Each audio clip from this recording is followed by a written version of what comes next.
So just Oregon, what brought you to come here, and what was it about this program that decided the job change for you? Just the familiarity with the Pac-12, just being a West Coast guy. It's nice to be close to home. I'm from LA originally, so just have it's just one of those things I wanted to get back out here at some point. I didn't know if it was going to be Oregon or some other school or something like that, but I wanted to be back on the West Coast at some point in the Pac-12 specifically.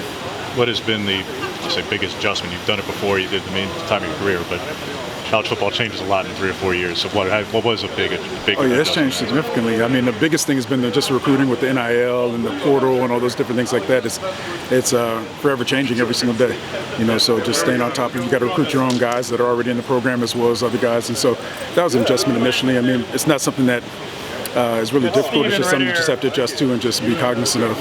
What did you learn from the Steelers that you were able, or did you learn some things from them you were able to apply here? It's just a growth process. It doesn't matter if I went to another collegiate team or NFL team. You just grow in different ways. I used to be in spread offense throughout my time in the college ranks, and then going into the NFL. We run more pro-style type deals, right? And they're coming back. Those are things that kind of integrated with what Kenny Dillingham does, and find a way to integrate those things so we can have success and kind of throw defenses off. And it's been a pretty smooth transition. The great thing about Kenny is Coach Dillingham is they just really open to change, and he's very familiar with a number of things. Even if he hasn't run it before, he has a great understanding of the game as a whole, including the offensive line, so he's able to tie things together. So that's made the transition fairly easy. You've had some familiarity with Oregon being in the league before, but now that you're in this building and representing this school, you seen something that you maybe didn't know about, or your feelings changed because of that? Our feelings have changed in regards to just like the expectations of the atmosphere here, or the facilities. You know what? The only time I was surprised is when we actually came here and played. UCLA, we came and played. I think we're both in the top 10. I think Mariota was here at the time, and we were on the wrong side of it that day. But I remember looking at the capacity of the stadium and not realizing just how loud it was when I got here. We know we had to work on silent count, but I didn't know if we'd have to use it. But it was the loudest stadium that we played in our conference in my 5 years in the Pac-12. Just the amount of the affinity for the program in terms of community, not just over here, but even if I fly into Portland and coming down, and just it carries throughout the state. It's pretty remarkable. I think this is one of the few places in our conference that has actual college game day experience, which I feel like if you get a kid up here on a visit, you can get a kid. Not just because of the facilities, but because of everything as a whole, the community, and all that true college town. The past couple seasons, Oregon's been known as a very run-heavy offense. Coach Dillingham talked about high-tempo, pro-style. How does that impact the approach with the O-line? I kind of like it. I like Well, we're ready to do both. Obviously as an offensive line coach, I'd love to run the ball, but I think we're going to be fairly balanced. And when he says we're going to be up-tempo, it's not up-tempo every single play. We're going to play with a sense of urgency, but it's not like we're just running up the line. I think we'll change it up. Change it up periodically throughout the game to keep the defense on their toes, but it's something that we keep in our back pocket too. That if we could run the ball down somebody's throat, then we're going to do that. This program the last couple of years have rotated a lot of guys. I understand you weren't the coach here for that, but just what's your philosophy of just the amount of rotations and how frequently you do? Yeah, that's I don't know. I wouldn't say anything's wrong with that. That's not what I like to do. I like my preference is to develop some form of continuity amongst the group. I think it's better that way if guys can play together, that they get a better feel for one another.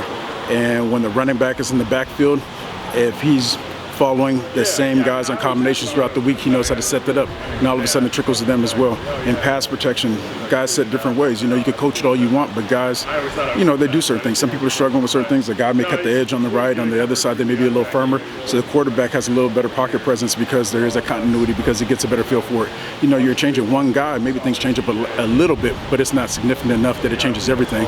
Whereas if you have guys, in my experience, if you have guys coming in and out, there's a lot of uncertainty for other positions, and then there's a lack of continuity within the group. But you need to have position flexibility, and that's something we're working on right now. We don't have any definitive starters. We just have guys that we're moving around a little bit, getting a feel for them. Especially for me, there's a couple guys I'm aware of because there were guys that are potential draft picks.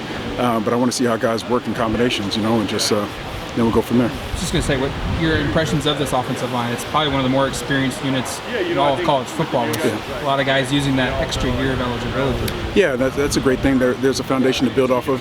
The one thing they did a really nice job of is getting guys with good character. Like in our room, you have a lot of guys that are good character, they're a tight-knit group. And anytime you have that, then you can focus on just football. So we've been able to focus on that. There's some things that, I teach and some things I want to implement that are kind of almost polar opposite of what they've been doing. So that's been a process, and just drilling that out. But it comes with time, and just we're getting better each day, Hopefully we'll be ready, week one and have it the way I want it to be. But the guys are more than willing to do it, and they're working their tails off to get there. What's that fight like for Jackson Powers-Johnson if he's offense, defense? Well, I lost that one initially, so hopefully he gives it to me in the end. I didn't want to give him up. I watched it just like a fan. My youngest son, this is his favorite school. Yeah. Even when I was at UCLA, one day I made him come to the locker room no shirt on because he had the nerve to wear a damn Oregon shirt to a UCLA game. But it's like it's something I'm familiar with because he watches the games, so I watch it with him. But I saw the bowl game, and I saw maybe 2 or 3 games during the season. So obviously bowl game, he played on the other side of the ball. Yeah. I think he's a good player. He has a great competitive spirit, and that carries him a long way. And then he's a physical player. I love him having him on my side of the ball, but that's ultimately up to coach. He can be a good player for us on either side of it, and we both need him. So. After having experience at the college level and then most recently in the NFL, what are some of the differences you've noticed between college and pro offensive linemen? Are there maybe some areas that college guys kind of need a little bit more work at? Yeah, you notice when you're going in the NFL, guys coming in, but that's not something new. That was even when I was in college the first time. They're not as technically sound. I think that's because of what guys are doing schematically as offensive coordinators. People aren't being taught to fit combinations and how to displace defenders or different things like that because it's not needed. Everything is laterally, and that's one of the things that I'm saying is the polar opposite of maybe what they're doing before. A lot of things they want to do is fit into line scrimmage, be a little more physical at the point and all that. And like I said, there's nothing wrong or right. It's just a different style and different mentality, and just I like to impose our will on people and not kind of. I want to be the reason why we're breaking for 20 yards and not we're just covering them up and letting those guys do all the work.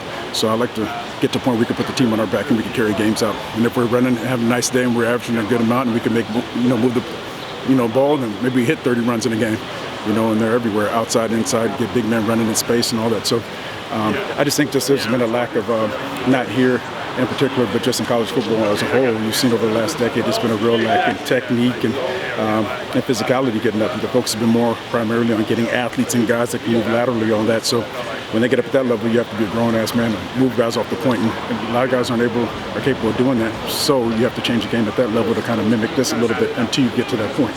And those teams that are able to play like that are able to physically dominate other teams. And you can tell the teams that, put the focus on those type of linemen and those that don't. You talked about how it's almost been like you're asking them to do the polar opposite of what they're used to. How has that transition been going from, them being like the sole focus almost, with Cristobal being an offensive lineman focus, to now? How has that transition been? How have they reacted? Well, this is still the main focus, the primary focus, and I still think they're the leaders on the team. It's just from a technical standpoint, we do things differently. And that's not saying that anything they were doing was wrong. It's just a different style of player, a different mentality that I want to play with, if that makes sense. So yeah, it could be opposite, but it's not saying that what they're doing is right and what I'm doing wrong. I'm friends with Mario and those guys, and I think they do a good job. It's just, I prefer to do it a certain way, and I coach a certain way, and that's the way we're going to do it. So. How do you think they've reacted to that philosophy? They've been receptive to it. It's one of those things you could introduce, and they've had some success. But then when you show something, I make intercuts of what maybe they did last year, and hey, this is what you're doing it right. Look at the difference. And it's kind of like, oh, okay, I see, and then kind of ends the conversation, But there is a frustration of sometimes it's not as consistent because it is a learning process, and sometimes you divert back to things that you did before, previously, and it's just getting guys to get confidence in their abilities, and we want to rep it enough and do it correctly enough times that you can start operating with unconscious competence. So we're just working on that and trying to master that. Coach, you guys have been going between Bo and Ty at quarterback. Is there a difference in protection when Bo's at quarterback or when Ty's at quarterback? No, they're both quality guys, and they both bring different elements. They both have really good qualities about them. They're a little bit different, but they're very talented, and they just we're running with Kenny runs, and if he makes some adjustments to it, he does to maybe play into some things that they do exceptionally well. But for the most part, we keep the offense the same, and there are some things that I think once we get into it and, a guy presents himself as a starter, maybe there's some elements that we put some things in that play to his strengths more. But right now, it's just open competition, and coaches, just putting in the offense, and guys are learning it. When you go watch film from practice, just what do you look for? What are you defining as that? This was a good practice today. When you watch film and close the book on that. I think everything. For me, it's about effort.